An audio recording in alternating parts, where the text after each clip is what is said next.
High, আমি আব্দুল। অসমাপ্ত diary YouTube চ্যানেলে আপনাকে স্বাগত। আজকের গল্প অন্ধকার থেকে নূরের পথে। প্রথম অধ্যায়, ভাঙা আয়নার প্রতিচ্ছবি। শহরের অভিজাত এলাকার নাইট লাইফ যখন সবাই ঘুমিয়ে মগ্ন, তখন আরিয়ানের রাত কেবল শুরু হয়। দামি ব্র্যান্ডের স্পোর্টস কারটা আঁকাবাঁকা পথে তীব্র গতিতে ছুটছে। আরিয়ানের চোখে নেশার নীল ঘোর, কানে ইয়ারফোনে বাজছে উচ্চ শব্দের রক মিউজিক। তার কাছে জীবন মানেই হল গতির নেশা আর ধোঁয়াটে আড্ডা। Life is short, enjoy it, এটাই আরিয়ানের জীবনের একমাত্র মূলমন্ত্র। কিন্তু সেদিন নিয়তি অন্য কিছু লিখে রেখেছিল। রাস্তার মোড়ে হঠাৎ এক বৃদ্ধ পথচারী পার হচ্ছিলেন। নেশার ঘোরে আরিয়ান ব্রেক চাপতে দেরি করে ফেলল। এক বিকট শব্দ, আর তারপর সব নিস্তব্ধ। হাসপাতালের সাদা করিডরে আরিয়ান যখন জ্ঞান ফিরল, সে দেখল তার বাবা শওকত সাহেব রাগে কাঁপছেন। তোর জন্য আজ আমার মাথা নিচু হয়ে গেল আরিয়ান। যে লোকটাকে তুই ধাক্কা দিয়েছিস তিনি এই শহরের এক সম্মানিত আলেম। উনার মেয়ে ভেতরে কাঁদছে। তুই এক্ষুনি যাবি এবং মাপ চাইবি, নইলে আমার ত্যায্য পুত্রের দলিলে আজই সই হবে। আরিয়ান টলমলে পায়ে আইসিইউ এর সামনে গিয়ে দাঁড়াল। সেখানে সে প্রথম দেখল সাফাকে। সাফা একটি বেঞ্চে বসে ছোট একটা পকেট কুরআন পড়ছে। তার পরনে কালো আবায়া, চোখে চশমা।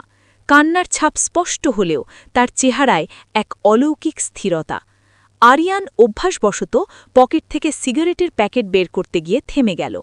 সাফা মাথা তুলল। তার শান্ত শীতল দৃষ্টি আরিয়ানের দিকে পড়তেই আরিয়ান কেমন যেন কুঁকড়ে গেল। আপনি কি সেই ব্যক্তি?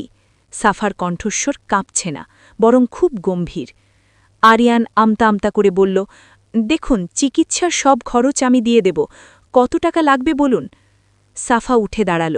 তার উচ্চতা আরিয়ানের চেয়ে কম হলেও ব্যক্তিত্বে সে যেন অনেক উঁচুতে।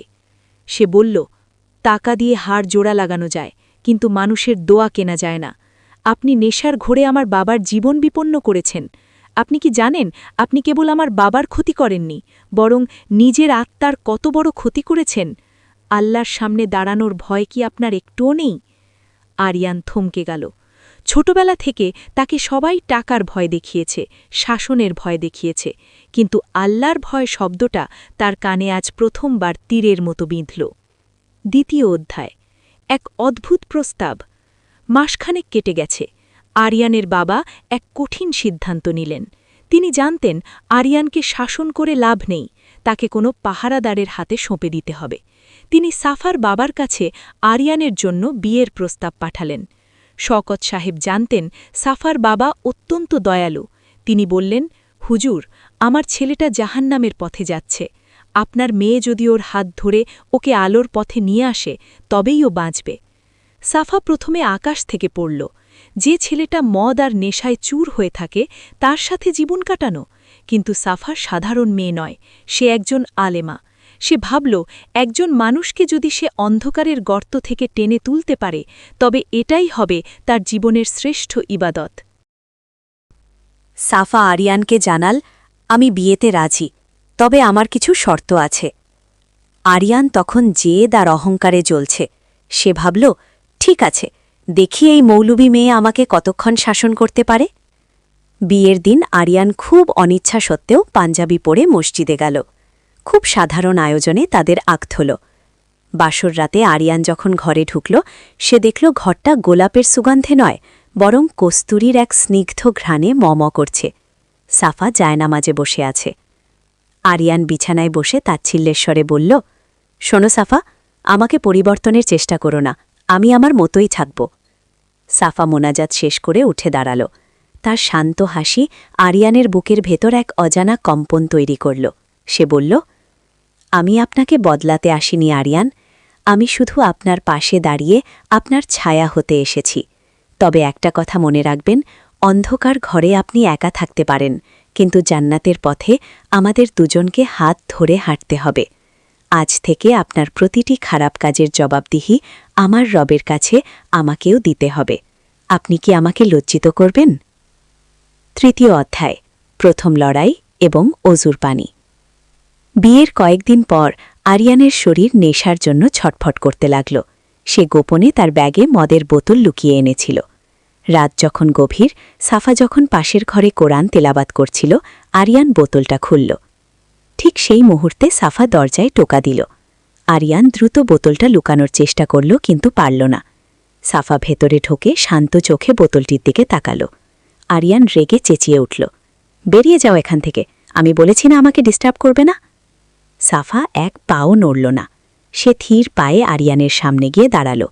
তারপর নিজের হাত বাড়িয়ে দিয়ে বলল, এই বিষ আমাকে দিন। মানে? আরিয়ান অবাক। আপনি যদি এটা পান করতে চান তবে প্রথমে আমাকে এক গ্লাস দিন, কারণ আমরা এখন এক আত্মা। আপনি জাহান্নামে গেলে আমি একা জান্নাতে যাব না। সাফার চোখে টলটলে পানি। আরিয়ানের হাত কাঁপতে শুরু করল। সে জীবনে অনেক আধুনিক মেয়ে দেখেছে যারা তার সাথে ড্রিঙ্ক করতে পছন্দ করত, কিন্তু এই মেয়েটি তাকে বাঁচাতে নিজের জীবন বা আখিরাত বাজি ধরছে। সাফা বোতলটা নিয়ে জানলা দিয়ে বাইরে ফেলে দিল। তারপর একটি জগ থেকে গ্লাসে পানি ঢেলে বলল, এই নিন অজুর পানি। নেশার আগুন পানি দিয়ে নেভাতে হয়। চলুন আজ দুজনে মিলে একসাথে 2 রাকাত নামাজ পড়ি। বিশ্বাস করুন, সিজদায় যে শান্তি আছে তা এই বোতলে নেই। আরিয়ান সেদিন শিশুর মতো ডুকরে কেঁদে উঠল। সে অজু করতে জানত না। সাফা পরম মমতায় তাকে বাথরুমে নিয়ে গেল এবং বাচ্চার মতো করে শিখিয়ে দিল কিভাবে হাত মুখ ধুতে হয়। সেদিন রাতে আরিয়ান যখন সাফার পেছনে দাঁড়িয়ে নামাজ শুরু করল, সে প্রথমবার অনুভব করল তার হৃদয়ের পাথরটা গলতে শুরু করেছে। গল্পটি যদি আপনার ভালো লেগে থাকে তাহলে লাইক, কমেন্ট, শেয়ার করবেন এবং চ্যানেলটি সাবস্ক্রাইব করতে ভুলবেন না। আপনার নিজের জীবনের কোনো অসমাপ্ত গল্প কি আমাদের সাথে শেয়ার করতে চান? তাহলে যোগাযোগ করুন আমাদের এই হোয়াটসঅ্যাপ নাম্বার 9434664652 তে।